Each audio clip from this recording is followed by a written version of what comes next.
자, 법원이 윤석열 대통령 측에서 제기한 구속 취소 청구를 받아들였습니다.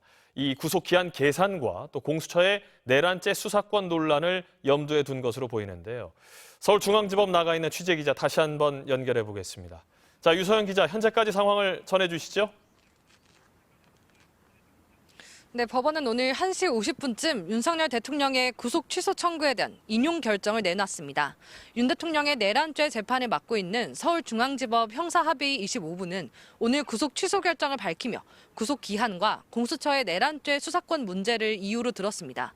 재판부는 우선 윤 대통령이 구속 기간이 만료된 상태에서 재판에 넘겨졌다고 봤습니다. 구속 기간은 날이 아닌 실제 시간으로 계산하는 것이 타당하다고 설명했습니다. 또 윤 대통령의 체포 적부 심사를 위해 수사 관계 서류 등이 법원에 있었던 기간도 구속 기간에 산입해야 한다고 했습니다. 헌법과 형사소송법상 신체의 자유, 또 불구속 수사 원칙에 비춰 피의자에게 유리하도록 엄격하게 해석하는 것이 타당하다는 겁니다. 이에 따라 재판부는 구속 기간이 만료된 상태로 기소된 걸로 봐야 한다고 판단했습니다. 네, 이번 법원의 판단으로 인해서 파장이 클 것으로 예상되고 있습니다. 향후 절차 어떻게 진행되는지 정리해 주실까요?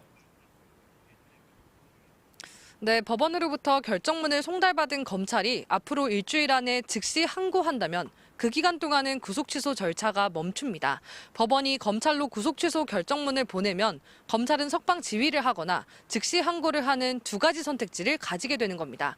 형사소송법상 검찰은 즉시 항고 기간 7일 동안 피고인을 구금할 수 있도록 규정돼 있습니다. 즉 검찰이 오늘부터 일주일 안에 즉시 항고를 결정할 수 있는 겁니다. 윤 대통령 변호인단도 이 같은 규정을 감안해서 즉시 대통령의 석방을 지휘하라는 입장문을 내놨습니다. 반면 검찰이 석방 지휘를 하게 되면 윤 대통령은 수감 중인 서울구치소에서 풀려나게 됩니다. 하지만 오늘 결정에 대해 다른 비상계엄 피고인들과 형평성에 맞지 않는다는 지적이 나옵니다.